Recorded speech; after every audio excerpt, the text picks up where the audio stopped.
Marvel's going all kinds of multiverse. So Jamie Foxx is going to return to play Electro. Supposedly he's not going to be blue this time. But what that means somehow is Charlie Cox could come back as Daredevil. But they were kind of working on that anyway. They've been talking about that for a long time. It's not going to be Ben Affleck, which is good. Charlie Cox was definitely better. I was always a fan of Daredevil. I thought the Daredevil Frank Miller comics, well, always is back to Frank Miller comics. I did buy those things like off the freaking stands back in the day, and they were amazing. So let's check out this article. Electro's return in Spider-Man 3 has MCU fans hoping Daredevil shows up. The shocking news that Jamie Foxx will be reprising the... Shocking news? Okay, I get it. Will be... What a jolt to the system. Will be reprising the role of Electro in Spider-Man 3 has fans hoping this will lead to the introduction of Charlie Cox's Daredevil. That would be cool. It would also sell a few extra tickets. It'll get them some extra buzz, make them some extra money. Will they do it? Probably if his schedule allows, but let's see what this says. The recent shocking, surprising news that Jamie Foxx will be... There's that shocking word again. Will be reprising the role of Spider-Man villain Electro for the upcoming Spider-Man 3 has fans wondering and praying that this will lead to Charlie Cox's Daredevil also being brought into the fray. Following the announcement of Fox's involvement, Daredevil fans have taken to social media to plead the case for Matt Murdock's triumphant return. If they can bring Jamie Foxx back as Electro, they got no excuse not to bring back Charlie Cox for Daredevil, along with the Netflix Marvel Universe. Well, that's a big ask. Some fans are going to be hugely disappointed if Cox's iteration of the Man Without Fear is left out of the proceedings, with many hoping Murdock will be brought in as Peter Parker's lawyer following the finale of Spider-Man Far From Home. That would make sense. That's a Daredevil type of thing to do. Since they brought back Jamie Foxx as Electro, I will be pissed if they don't give Charlie Cox the same treatment as Matt Murdock Daredevil. Others wondering whether bringing back Jamie Foxx as Electro for Spider-Man 3 is simply an absent-minded mistake on Marvel's part. They should definitely get Charlie Cox to reprise the role of Daredevil in the Marvel movies. Marvel, did you say Jamie Foxx is Electro? No. They said Cox, not Fox. Well, everybody's funny. While some are hoping that Jamie Foxx's return as Electro will open the doorway for many others, including characters from Agents of S.H.I.E.L.D. series and perhaps even Ryan Reynolds' Deadpool. Yeah, Deadpool would be good. If Jamie Foxx can return as Electro by some means, there's no reason why Charlie Cox's Daredevil, Chloe Bennett's Quake, Ryan Reynolds' Deadpool, and so on, shouldn't be integrated into the Marvel Universe in some fashion. The multiverse stuff gets so confusing. But actors, they're going to work for different companies and play different roles, so they should bring in the actors if they can get them. Many Marvel fans are convinced that bringing Fox back as Electro will be a product of director Sam Raimi's upcoming Doctor Strange sequel. Doctor Strange in the Multiverse of Madness will lead to all kinds of comic book insanity. Yeah, that is going to be... I don't know. The multiverse stuff, it's so out there. I guess I go back and forth on that one. If the discipline was good with continuity and storytelling, then you would not do the multiverse thing. You would only kind of reboot the multiverse, or you would reboot a universe and recast it maybe every 10 years, at least 5 years or so. But they are messing with characters all over the place. They had Spider-Man Into the Spider-Verse, and there were multiple versions of Spider-Man's kind of already introduced. Yeah, I guess it's going to be just like they're going to throw stuff around and maybe have a few continuity moments between some of the movies, but it looks like it's just going to get wilder and wilder. This is coming from Clone. Howie Bling.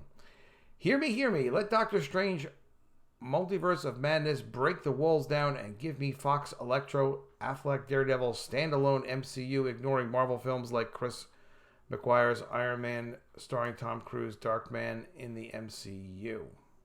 Yeah, throw Darkman in. Why not? Others, though, have reasoned that it will be the result of Wanda's meddling with the reality in the upcoming Disney Plus series WandaVision, which is due for release in December. If they can tie it into the TV show, that makes the TV show more important. So there are money considerations for that, where people will be like, oh my God, I have to watch the TV show. Like, yep, that's the idea. Force you to buy. Marvel fans were left disappointed when it was announced back in 2018 that Netflix had decided not to continue the seminal Daredevil series. Many have been hoping the show will return ever since, or at least the original cast will be given the opportunity to play their respective characters again somewhere else in the Marvel Cinematic Universe. Yeah, they probably will, once they have room for it. But they don't even know what their exact film schedule is going to be for Phase 4 because of all the shutdowns. While it remains unlikely that the Netflix version of Daredevil will be resurrected, it's entirely possible that the character will eventually be folded into the MCU. The contract for Daredevil expires very soon, meaning that Marvel can use him again. Wow, that's good. However they want to. Whilst Marvel Studios do still retain the rights to Daredevil as well as the rest of the Defenders, the initial agreement between Marvel and Netflix stipulated that should any of the superhero series be axed, Marvel Studios would have to refrain from using the characters for a certain period of time after the shows were canceled. As a result of Marvel's agreement with this, now that is even unique with Netflix, because Netflix is usually very proprietary about anything they take on. So they pay you a bunch of money up front, but you don't get residuals from Netflix deals. You just get a strict participation. It doesn't matter how well it does on Netflix. You don't get percentages of that, as opposed to normal deals done for production outside of the Netflix system, like with independent systems. But Marvel ain't giving up their characters permanently, so a part-time exclusive use definitely makes sense. As a result of Marvel's agreement with the streaming service, they've been unable to include any of the characters in any of their recent shows or movies. However, the comic book giant having mastered the art of planning ahead, it would not be too surprising if they already have ideas in place for how to introduce Matt Murdock into the wider MCU. Yeah, well, of course. They've probably got 100 different ways of doing it. As for Spider-Man 3, hardly anything is known yet about the plot of the movie, but Tom Holland will be back as Peter Parker, a.k.a. Spider-Man, and he'll be joined by Zendaya as MJ, Jacob Batalon as Peter's best friend and confidant Ned, and Marissa Tomei as Aunt May. Yeah, she's a good Aunt May. The movie is expected to follow on from the shocking finale of last year's Spider-Man Far From Home, which saw Peter Parker outed as Spider-Man by everyone's favorite angry journalist, J. Jonah Jameson, played by J.K. Simmons, in another surprising reveal. Originally, Spider-Man 3 was set for a release date of July 16, 2021, as part of the much-anticipated Phase 4 of the MCU, but due to the original the ongoing global circumstances, the sequel will now swinging into the UK and US cinemas on November 5th, 2021.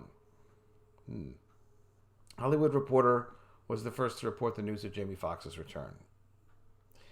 So what do you think? Put it in the comments below. Are you psyched to see Jamie Foxx come back? Do you think he should be blue or not? I kind of like the blue, but apparently he's not going to be blue. What do you think of these ideas of multiverses? Don't you think this is kind of like it's a bit much with the multiverses? Like, how are you going to keep track of what's going on? I guess just the logos and the costumes. At some point, the continuity is important. They should do more with continuity. That's my take. But there are so many other considerations, I guess. Let me know what you think in the comments below. Make sure to subscribe to the channel. Click the bell for notifications. You will definitely get every video that way. And check out collegeofthedead.com to get a copy of College of the Dead Graduation Day. That's my ongoing zombie apocalypse series. Definitely check out College of the Dead to at least watch the trailer. I think you're going to really like it. And if you like it, get the book. Also at epicmermaids.com, go ahead and sign up for the Mermaids email list. You will get an email this month when the Mermaids finally launches a full-color ongoing series. It's like Game of Thrones with mermaids. I know you will love it. I will see you again soon with another video, and if I don't see you, I will miss you.